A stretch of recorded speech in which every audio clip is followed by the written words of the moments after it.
Chers sœurs, chers frères, bonjour. Aujourd'hui, nous célébrons le 29e dimanche du temps ordinaire. Le thème de notre méditation, c'est la question « Cyrus, un Messie non juif pour sauver les Juifs ?» tiré du livre d'Isaïe, chapitre 45, versets 1 à 4. Je cite « Le Seigneur dit à Cyrus, « Je t'ai donné un titre alors que tu ne me connaissais pas. » Le messianisme juif a toujours été lié à la politique et aux échecs des rois humains d'Israël à régler ces problèmes. Le contexte dans lequel se situe notre thème, c'est celui de l'exil, Babylone. Les Perses avaient envahi Babylone, étaient devenus le nouveau maître du monde méditerranéen d'alors. Et alors, ils libérèrent les captifs juifs et leur permis de retourner dans leur pays. Bien plus, l'empereur Cyrus permet la reconstruction du temple à Jérusalem. L'arrière-fond de ce passage, c'est la paix perse. Les Perses, une fois qu'ils avaient dominé tout ce monde, ils ont imposé une paix par les armes, en empêchant que des peuples jadis ennemis continuent leur guerre.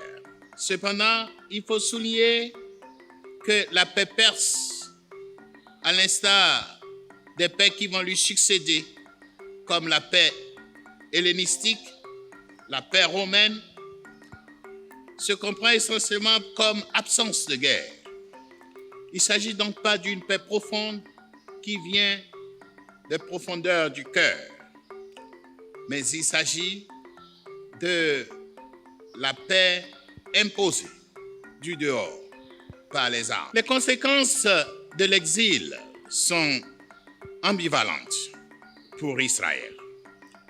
D'abord, l'exil a produit le repli identitaire d'Israël sur lui-même, en poussant Israël à accentuer les marqueurs d'identité tels que la circoncision, le sabbat. Mais d'autre part, le même exil a pour conséquence d'ouvrir Israël à d'autres peuples. Israël a pu comprendre que son Dieu ne peut pas être seulement le Dieu d'Israël, mais le Dieu du monde entier. S'il est unique, il ne peut être qu'universel. Donc, l'exil a provoqué en même temps des pensées de l'inclusion, roi universel, Dieu universel, salut universel. En même temps que l'exil a provoqué des tendances d'exclusion, comme l'interdiction du mariage avec des non-juifs. Les leçons que nous pourrons tirer du fait que Cyrus soit considéré comme Messie, il s'agit là d'abord d'une lecture après les faits historiques. Et comme le texte le présente bien, Cyrus n'était pas conscient lui-même d'être Messie. Il s'agit d'une relecture de l'histoire par Israël, en voyant dans l'action de Cyrus, en fait, l'action de Dieu qui vient libérer son peuple. Les leçons que nous pourrons en tirer aujourd'hui pour nous, c'est que le salut peut s'opérer à travers des mains de non-chrétiens, à travers des gens qui ne connaissent pas nécessairement, ni ne professent nécessairement le Dieu que nous croyons. Il s'ensuit donc, comme première conséquence, une leçon de tolérance. Leçon de tolérance qui devrait nous inciter à promouvoir le dialogue.